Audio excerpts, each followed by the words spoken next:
Muy buenos días, estimado Jacinto. Gracias por la invitación, a las órdenes. Quisiéramos preguntar de cómo ha visto usted el inicio ya de la campaña de la segunda vuelta electoral que inició hace pocas horas el domingo. Bueno, creo que en términos formales ha empezado hace pocas horas, pero yo creo que la campaña electoral evidentemente ya arrancó hace mucho tiempo atrás. Apenas se conocieron los resultados de quienes pasaban a la segunda vuelta electoral. Me parece que ya los candidatos empezaron a desplegar cada una de sus acciones, empezaron a ejecutar cada una de sus estrategias políticas. Reitero, independientemente de que aún formalmente el cronograma o el calendario electoral no lo disponía así.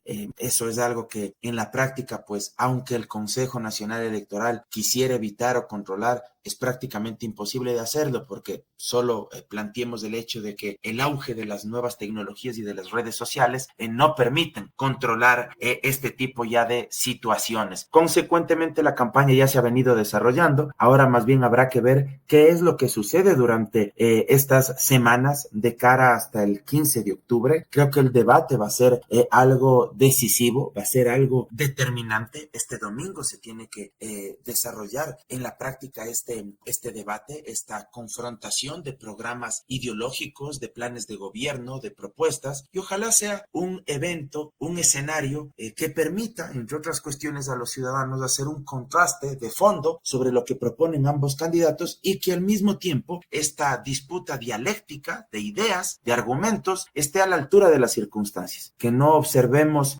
una confrontación donde se llenen de insultos, de ofensas, de epítetos, sino que más bien estén a la altura de lo que los ciudadanos y ciudadanas esperamos y que nos expliquen no solo qué piensan hacer, sino cómo lo van a hacer, con quiénes lo van a hacer, de dónde van a obtener el financiamiento para hacerlo y en cuánto tiempo esperan realizar. Y Mauro, este debate del domingo, sin lugar a dudas, será realmente el que defina quién gana las elecciones. Yo creo que uno no puede ser tajante en el sentido de si es que ese hecho va a ser ya absolutamente determinante, porque en política y en una elección usted pierde o gana, Jacinto, por distintos factores.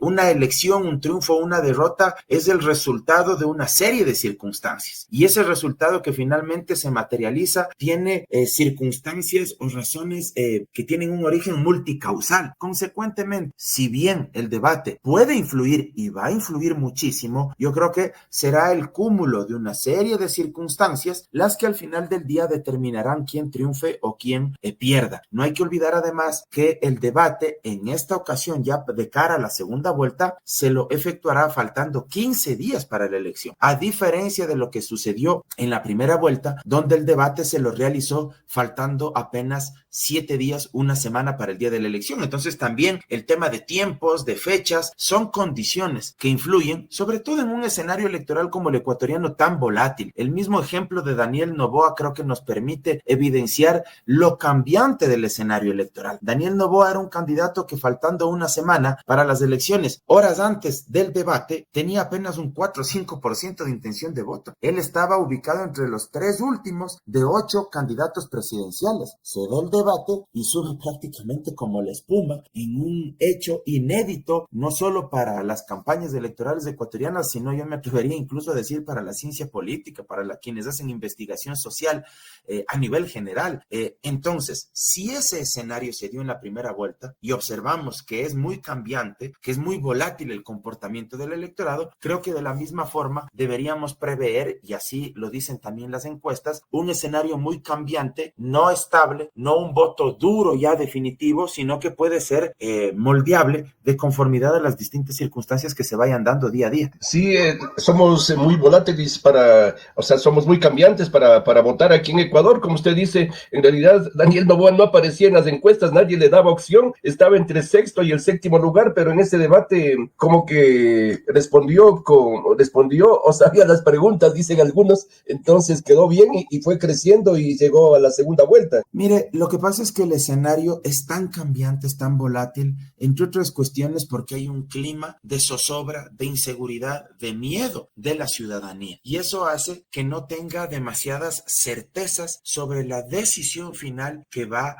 a ejercer para consignar su voto a favor de algún binomio presidencial. La gente no se siente del todo confiada, de hecho en la práctica no tiene confianza ni en las instituciones políticas, ni en los partidos políticos, ni en quienes hacen dirigencia, activismo o quienes representan a través de candidaturas a esos partidos y movimientos políticos. Hay una desazón enorme. Consecuentemente, eso hace que la gente tenga emocionalmente o tenga una psicología del votante bastante volátil, bastante cambiante.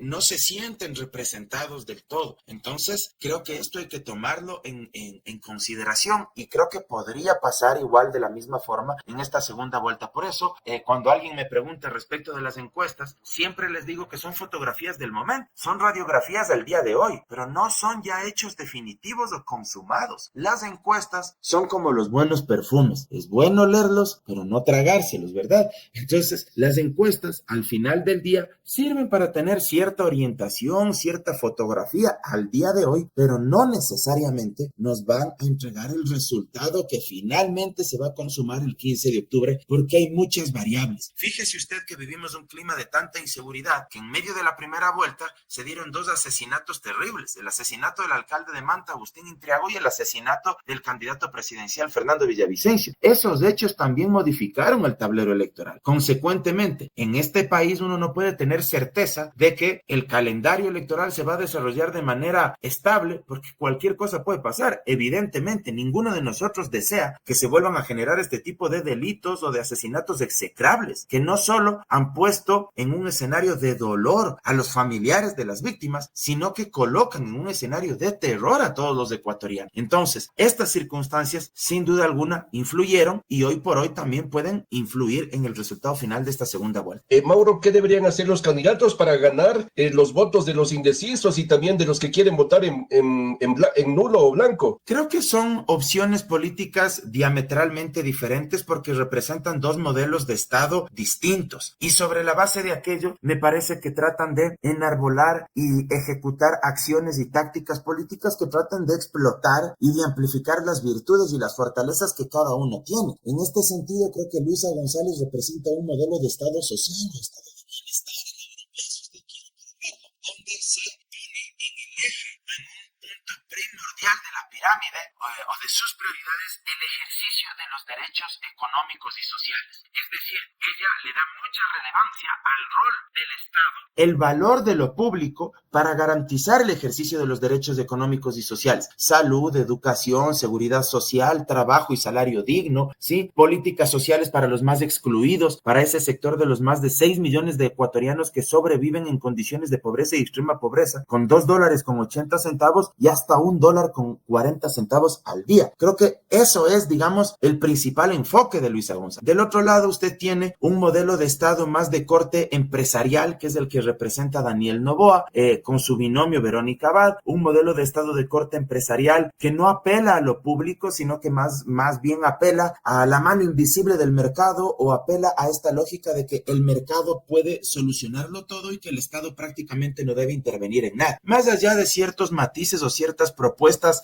por ahí desde el punto de vista social que ha planteado algo el candidato Noboa, es evidente que la matriz ideológica, la estructura incluso partidaria y el binomio presidencial de él, que es la señora Verónica Abad, indudablemente no dan cuenta de una defensa de lo público y del Estado, sino más bien de una lógica más bien privatizadora y pensar de que el mercado es quien debe resolver todos los problemas de la ciudadanía. Son dos modelos de Estado totalmente diferentes, y sobre la base de eso es que han intentado desplegar primero su narrativa, su discurso, y luego desplegar cada una de sus acciones de campaña que estén enmarcadas en un mensaje rector. En el caso de Luisa González, ha cambiado el mensaje para la segunda vuelta y ha dicho: por el bien de todos. Ese es el mensaje que se instala. En el caso de Daniel Noboa, yo no recuerdo un mensaje rector que él haya logrado instalar. Si estoy equivocado, corríjame, pero no recuerdo un mensaje o un concepto rector que esté propiciando el posicionamiento de esa candidatura. En cambio, en el caso de Luisa González, este mensaje de por el bien de todos me parece que se ha posicionado. De ahí,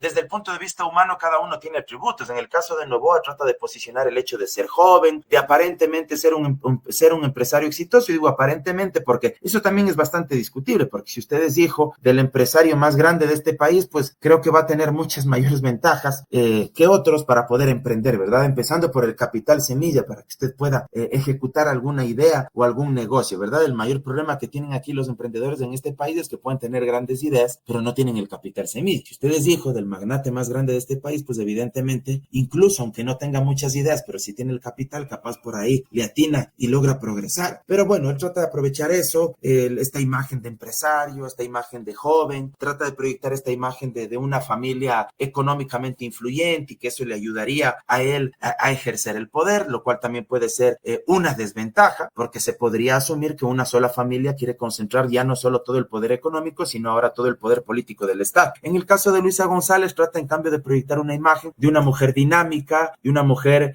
carismática, de una mujer incluso diríamos estéticamente atractiva, que eso también influye en una campaña, y de una mujer que trata de proyectar también el tema del equipo, de la experiencia, porque la Revolución Ciudadana ya gobernó, entonces ella varias veces la he escuchado decir, no es el momento de improvisaciones. ¿Cuál es tal vez una de las desventajas? Que la Revolución Ciudadana a veces ha proyectado esta imagen de demasiada confrontación. Por eso hoy vemos una Luisa González mucho más cercana, mucho más afable en su discurso, no confrontativa, sino más bien con un discurso mucho más cercano al ciudadano común, sobre todo a los jóvenes, para tratar de humanizar su imagen, y me parece que hace lo correcto en aras de capitalizar ese voto que no se considera ni correísta ni anticorreísta y que representa un porcentaje importante del electorado. Doctor Mauro Andino, y ahora también con estos mensajes que están proyectando ya en la campaña Luisa González, este eslogan, por el bien de todos, Luisa Presidenta, y que la gente dice bajito, Luisa Presidente, por el bien de todos, busca, y yo creo que con todo conseguir el voto vergonzante, porque hay mucha gente que no dice que va a votar por Luisa González, pero puede votar por ella por el temor de que le digan que es correísta, Mauro. Es muy probable, Jacinto, que eso ocurra, el famoso voto oculto, voto vergonzante, o también la famosa espiral del silencio que se habla mucho en comunicación, cuando la gente se termina por plegar a la mayoría para sentir que le han incorporado en ese círculo social, y para no sentirse por el contrario rechazado, vilipendiado, excluido, cuestionado. En muchas ocasiones uno es el relato que se dice en público y otro es ya el accionar que se define en las urnas, con papeleta en mano, porque ahí un hombre, una mujer es igual a un voto, ahí no hay ninguna diferencia ya con la papeleta en mano, si tiene dinero, si no tiene dinero, si es de un barrio popular o si es de un barrio residencial, si es obrero, si es empresario, un ser humano es igual a un voto y ahí todos somos iguales, y en esa circunstancia usted probablemente toma la decisión que su conciencia mejor le dicte, y muy probablemente ahí algunas personas o muchas personas puedan terminar decantándose por Luisa González en función de varios atributos que la candidata y que el proyecto político y el equipo de la candidata le hayan presentado.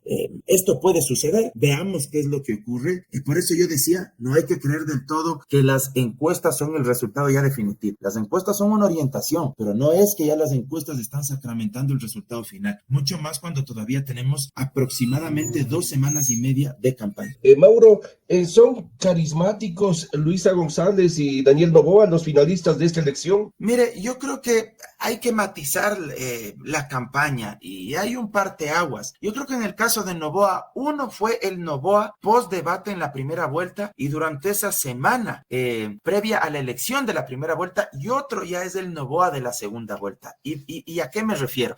El Noboa del debate y del post debate es un Noboa que crece exponencialmente porque hay que reconocer que tuvo respuestas bastante consistentes, articuladas. No voy a decir que fue brillante en el debate, pero podríamos decir que fue al que mejor imagen, mejores sensaciones proyectó en ese debate de primera vuelta. Además, fue inteligente al ir con el chaleco antibalas, proyectar esta imagen de seguridad, de fortaleza. Sí, creo que ahí ese Daniel Noboa saca ventajas del tema de su juventud y él logra posicionarse y logra mezclar este aire de juventud con este otro elemento de aparente aparentemente ser sólido, consistente en sus respuestas. ¿Y por qué digo aparentemente? Porque ya luego de la primera vuelta, él se empieza a exponer a una verdadera campaña política. ¿Y por qué digo una verdadera campaña política? Porque durante la primera vuelta, él no se expuso demasiado en función de que él no era uno de los favoritos. Él estaba ubicado en los 3 últimos lugares de la campaña de primera vuelta. Consecuentemente, él no era un actor político que frecuentemente había sido invitado en los grandes medios de comunicación, no se había expuesto del todo y él no tenía una mediatización que a su vez le obligaba a demostrar mayor consistencia y mayores líneas argumentativas con relación al escenario que estaba enfrentando. Es decir, ya en la segunda vuelta a él le tocó argumentar más, exponerse más, y en ese marco me parece que se han observado muchas más carencias. Ya no era el tipo joven, consistente que se vio en ese debate de primera vuelta, sino un actor político con varias carencias, un actor político que desnudaba muchas falencias por una serie de desaciertos y de declaraciones terribles que él ha expresado, y también su binomio Verónica Abad.